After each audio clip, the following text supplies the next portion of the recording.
योगिता के पति किशोर के मरने के बाद योगिता गांव की सफाई का काम करने लगी। वो गांव की पंचायत में सफाई कर्मचारी थी और जब से उसने सफाई कर्मचारी की नौकरी शुरू की थी तब से ही गांव वाले उससे अलग बर्ताव करने लगे। छी छी छी छी, सुबह सुबह किस मनहूस का मुंह देख लिया। अब लगता है पूरा दिन बुरा जाएगा। पंडित जी की इन बातों का असर सारे गांव वालों पर हो रहा था। अब वो लोग भी योगिता को बुरा भला कहने लगे थे। अरे छी, अब सारा दिन ही बर्बाद हो गया। तुम सुबह सुबह यहाँ क्यों आ जाती हो? भैया, मैंने आपका क्या बिगाड़ा है? मैं तो बस अपना काम कर रही हूँ। तुझे देखकर ही सारा दिन मनहूस हो जाता है और पूछ रही है क्या बिगाड़ा है। अगली बार सुबह सुबह मेरे सामने मत आना। उस आदमी ने योगिता को बहुत डांटा। योगिता को बहुत बुरा लगने लगा। योगिता के 2 बच्चे थे, भुवन और धारा। अब जब वो दूसरे बच्चों के साथ खेला करते। अरे चिंटू, तुझे कितनी बार बोला है कि इन दोनों के साथ मत खेला कर। पर माँ, ये दोनों मेरे अच्छे दोस्त हैं। अगली बार तू इनके साथ दिखा तो तेरी टांगे तोड़ दूंगी, समझा क्या? वो औरत अपने बच्चे को पीटते हुए घर ले गई। भैया, चिंटू की माँ ने ऐसा क्यों बोला? वो हमारी माँ सफाई करती है ना, इसलिए। तो क्या हुआ? लोगों को लगता है सफाई का काम बुरा है, इसलिए सारे लोग हमारी माँ को और हमें बुरा समझते हैं। पर सफाई का काम तो बहुत अच्छा है ना? हाँ, तो ये सब छोड़, अब से हम दोनों ही खेलेंगे। ठीक है भैया। धारा और भुवन दूसरे बच्चों से अलग खेलने लगे। एक दिन की बात है, गांव के सभी बच्चे बातें कर रहे थे। कल महाशिवरात्रि है। कल मंदिर में उत्सव होगा और प्रसाद में आलू पूरी, जलेबी, गुलाब जामुन और ढेर सारी मिठाइयाँ भी बनेंगी। इनकी बातें धारा और भुवन ने सुन ली। भैया, कल मंदिर में महाशिवरात्रि के उत्सव में हम भी जाएंगे ना? हाँ, जाएंगे ना, और ढेर सारे पकवान भी खाएंगे। चल चल के माँ को बताते हैं। हाँ। धारा और भुवन दौड़ते हुए घर आए। माँ, कल मंदिर में महाशिवरात्रि का उत्सव है और ढेर सारा प्रसाद भी बनने वाला है। अच्छा, तो तुम्हें मंदिर प्रसाद खाने जाना है? माँ, कल भोलेनाथ के दर्शन भी हो जाएंगे और हमें प्रसाद भी मिल जाएगा।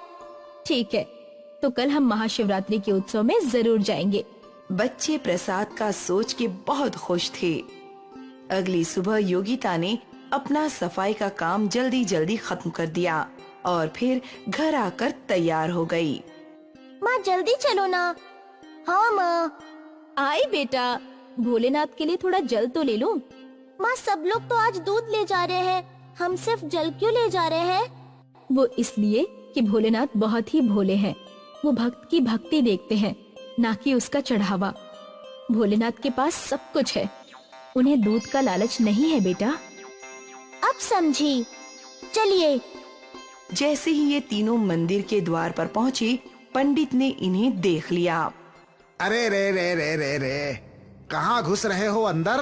तुम तीनों की अपवित्रता से मंदिर भी अपवित्र हो जाएगा। पंडित जी, आप ये क्या बोल रहे हैं? सही कह रहे हैं पंडित जी, तुम तीनों अंदर नहीं जा सकते। पर हम क्यों नहीं अंदर जा सकते? क्योंकि तुम्हारी माँ गांव भर की गंदगी धोती रहती है। उसके इस मंदिर में कदम रखते ही मंदिर भी अपवित्र हो जाएगा। अब तुम लोग चुपचाप यहाँ से चले जाओ। धरा, भुवन, चलो बेटा। पर माँ, मुझे भोले बाबा को देखना है। वो खुद तुम्हारे पास आएंगे, अब चलो। योगिता दोनों बच्चों को अपने साथ वापस अपनी कुटिया में ले गई। दोनों बच्चे उदास थे। माँ, हम तो भोलेनाथ के दर्शन भी नहीं कर पाए। गांव वाले बहुत बुरे हैं। भले ही गांव वाले बुरे हो, पर भोलेनाथ बहुत अच्छे हैं। तुम दोनों बस उन पर विश्वास रखो। क्या हमारे बुलाने पे भोलेनाथ आ जाएंगे? हाँ बिल्कुल। तो हम उन्हें अभी बुलाएंगे। दोनों बच्चों ने अपने हाथ जोड़े। हे भोलेनाथ, अगर हमारी आवाज आप तक पहुंच रही है तो हमें दर्शन दीजिए। यहाँ बच्चों ने भोलेनाथ को पुकारा। वहाँ मंदिर से शिवलिंग गायब हो गया। गांव वाले और पंडित जी हैरान हो गए। बच्चों को डमरू की आवाज सुनाई दी और वो दौड़कर बाहर गए। उनके सामने शिव जी के स्वरूप वाला एक व्यक्ति खड़ा था। अलख निरंजन। भोलेनाथ, आपने हमारी सुन ली। दोनों बच्चे दौड़कर शिव जी के पैरों में गिर गए। शिव जी ने बच्चों को आशीर्वाद दिया। आप शिव जी। पुत्री, क्या तुम मुझे कुछ नहीं खिलाओगी? शिव जी की आवाज में शीतलता थी। योगिता उस आवाज में मंत्रमुग्ध हो गई थी। माँ, इन्हें भूख लगी है, इनके लिए खाना लाओ। हाँ, अभी लाई। योगिता घर के भीतर चली गई खाना लाने और बच्चे अपने शिव जी से बातें करने लगे। पता है, आज पंडित जी ने हमें आपके मंदिर में आने नहीं दिया। मैं सब जानता हूँ, पर आज के बाद तुम्हें उस मंदिर में जाने की जरूरत नहीं पड़ेगी। वो कैसे?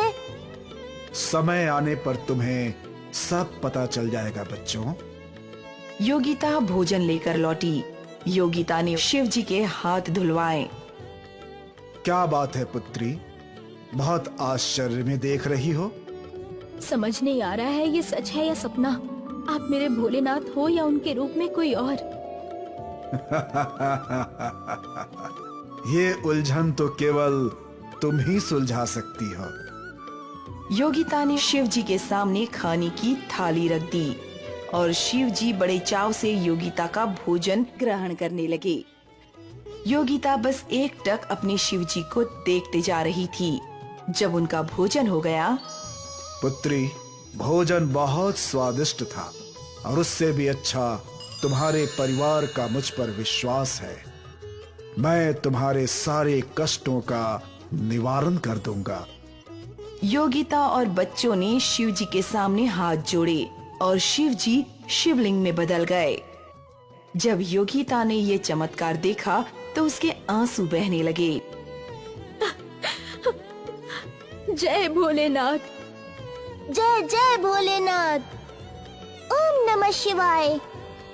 यहाँ गांव में हड़बड़ मच गई थी। लगता है शिव जी हमसे नाराज हो गए हैं।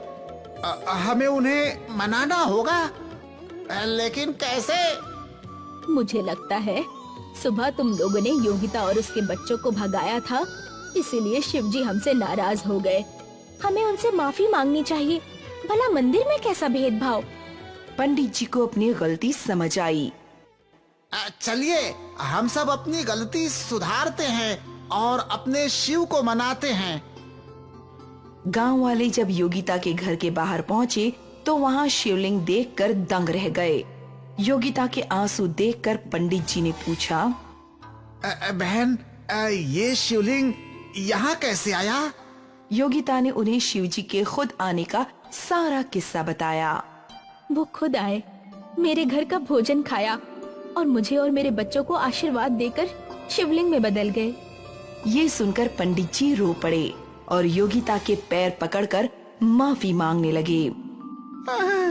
माफ कर दो, मुझे माफ कर दो बहन। मेरी वजह से शिव जी हमसे रूठ गए। मुझे नहीं पता था कि ऐसा कुछ होगा। ये सब मेरी गलती है। शिव जी की नजरों में क्या राजा क्या रंक। माफ कर दो बहन। योगिता ने पंडित जी को उठाया। आप मुझसे नहीं बल्कि शिव जी से माफी मांगिए। मैं कौन होती हूँ आपको माफ करने वाली। आप मुझसे बहुत बड़े हैं, कृपया उठ जाइए। पंडित जी ने शिवलिंग को पकड़ा और रो रो कर अपने शिव जी से माफी मांगने लगे। हे भोलेनाथ, माफ कर दो, मुझसे बहुत बड़ी गलती हो गई भोलेनाथ। गांव वालों को भी अपनी गलती समझ में आ गई। सबने योगिता से हाथ जोड़कर माफी मांगी। उस दिन से वो शिवलिंग वहीं रहा। पंडित जी और गांव वाले शिवलिंग की पूजा करने योगिता के घर आया करते थे। जिसे मंदिर में घुसने का अधिकार नहीं था, उसके घर को भोलेनाथ ने खुद मंदिर बना दिया। यही महिमा है भोलेनाथ की। जय भोलेनाथ। ओम नमः शिवाय।